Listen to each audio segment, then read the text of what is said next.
Hey guys, it's me, Launchbar X39 here, and today we're doing the Battle of Polilu in LEGO episode 20. So, without further ado, we're going to get started. We have a good amount of things to go over, a lot of progress on the mountain. You might be able to see that in the background. We have a little bit more foliage progress. I've been organizing some parts around the MOC because it's gotten really out of hand and really messy.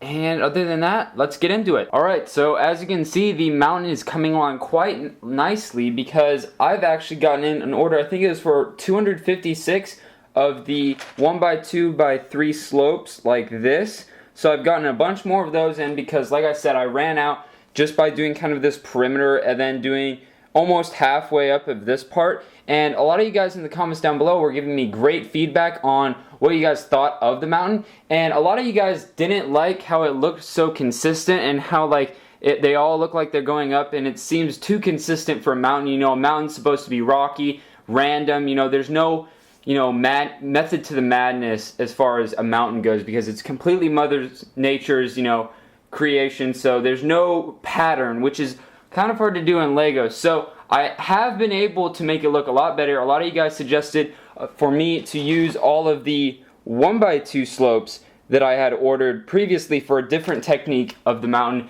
and I've started to use those and it is looking really awesome. But before we go and show you this view over here, we're going to talk about the structure here. So basically what I've been doing is taking 2x2s, 1x1s, lots of 1x1s. I've been getting some of the bigger plates and lots of like these pieces. They're like 5 bricks tall. I have these are 1x1x5s. I also have 1x2x5s, and then I also have 1x6x5 panels, and those are really helpful for taking up height and minimal amount of space, because with this rock structure, all of this behind those slopes is completely solid, because without it being solid, it would just crumble. Like, I mean, if this wasn't solid behind this slope would just pop right off. So you really have to make everything solid. But back here, this is just like open space. So what I'm kind of doing is kind of a lattice structure of just doing a bunch of pillars, then plates on the top. And I'll get a top view of what's up here because this is new as well. And without further ado, we're just going to start by going over here. Then I'll talk a little bit more about that.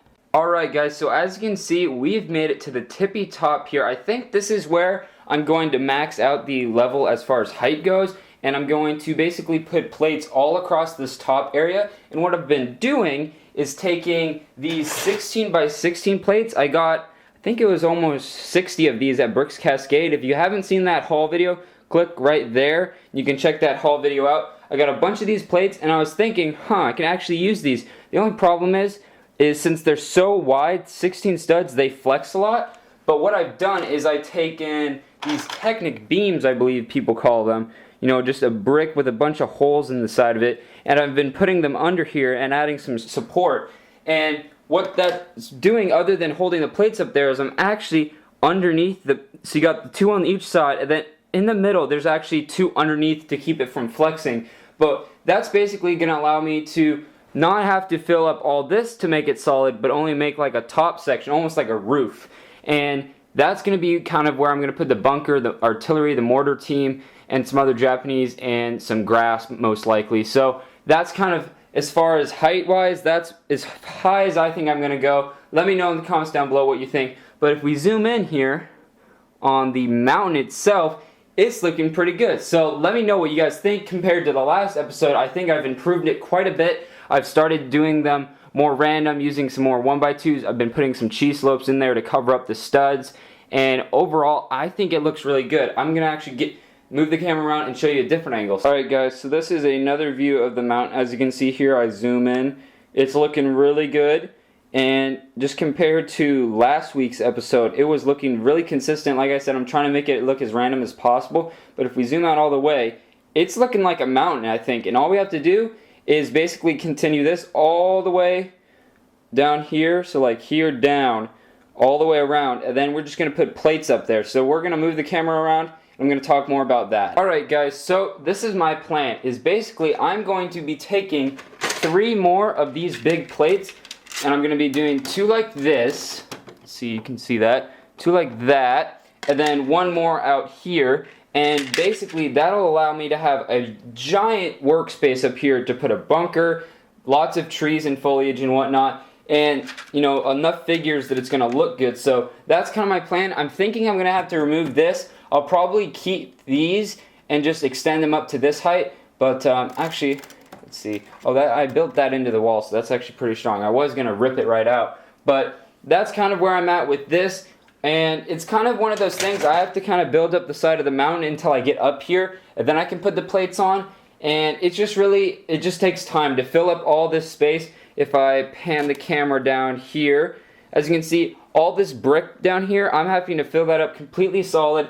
This whole bin here was full of like these big panels and those really tall bricks I was talking about. That's completely full of that from that haul video that I mentioned earlier. And it's all gone now. It's all just been swallowed up by that huge, massive section right there. And I would say we are probably, I want to be on the safe side, I'd say we're a quarter of the way done, because if we zoom out, we've got this much, and this much. So I'd say we have 3 more sections, so I'd say we're a quarter of the way done with the mountain, and that's going to look really awesome. And then we also are going to have to worry about this section building this back up here, because I've been kind of taking the 2x4s from that back section for other parts of the mock. But that's just one thing we're going to have to deal with.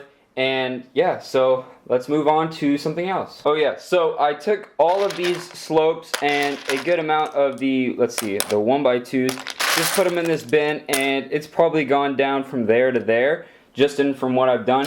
So I think we're going to need to order probably a couple hundred more of the larger slopes.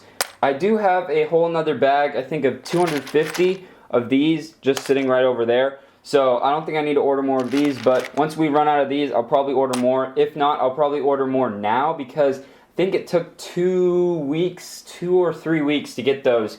And because, you know, all the cheap ones are out of country. So that's something I'm going to have to do probably right after this episode, actually. And then also, I'm really glad that I got a bunch of these 1x1s in dark bluish gray from the Pick-a-Brick wall a really long time ago, probably 3 years now. But I'm really glad I got a bunch of those, and I kept them sorted separately because I'm using a bunch of those as well. Alright guys, we actually have a donation from a viewer of ours. So he sent in a package. I already opened it just to see what it was because I thought it was parts for the mock, but he sent an awesome letter, and we're going to show you guys what he gave us, and then I'll give him a shout out. I'll look at his letter. So here we go. I think that is everything. Yes, that is everything. Okay, so he was kind enough to send some parts along for the mock. He sent one of these bush pieces, which I'm really grateful for because these are very expensive and hard to come by. So that'll look really good on the mock. I do have a bunch of them already, but that is a great addition, so I'll set that aside. Then he sent one of these little palm tree pieces. These are the really old, expensive style of palm trees that you can kind of move them around. A little bit different from my design that I did. But nonetheless, we already have 2 of these old styles in the mock, so I'll put them kind of in a group to make them look good. And he even sent the top piece, and it looks like he sent 4 small palm tree leaves.